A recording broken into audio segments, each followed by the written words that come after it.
प्रणाम। मैं सुनीता यादव आज अपने यूट्यूब चैनल पे आप सब लोग का स्वागत करती हूँ। और आज मैं सावन के महीने की शिव चर्चा भजन लेके आ रही हूँ। आप लोग को जैसा लगेगा कमेंट बॉक्स में जरूर कर, लाइक सब्सक्राइब अपना प्यारा आशीर्वाद जरूर देना। भोले बाबा पूछई चिरैया से कहाँ गई गौरा मड़ैया से।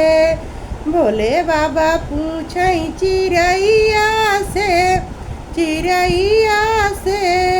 कहाँ गई गौरा मड़ैया से।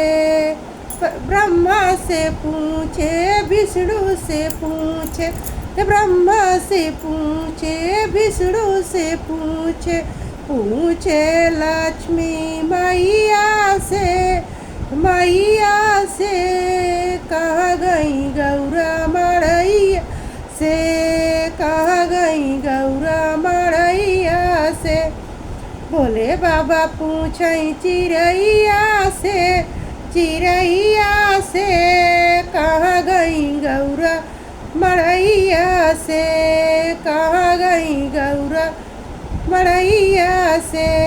रामा से पूछे लक्ष्मण से पूछे, रामा से पूछे लक्ष्मण से पूछिए सीता मैया से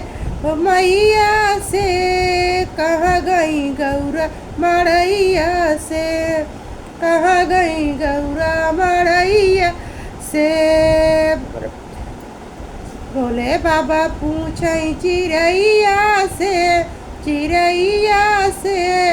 कहाँ गई गौरा मड़ैया से, अरे कहाँ गई गौरा मड़ैया से।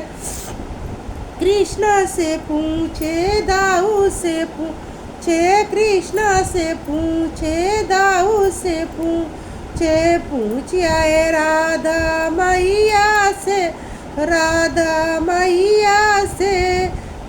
गई गौरा मड़ैया से। पूछिए राधा मैया से कहाँ गई गौरा मड़ैया से। भोले बाबा पूछई चिरैया से कहाँ गई गौरा मड़ैया से, कहाँ गई गौरा मड़ैया से।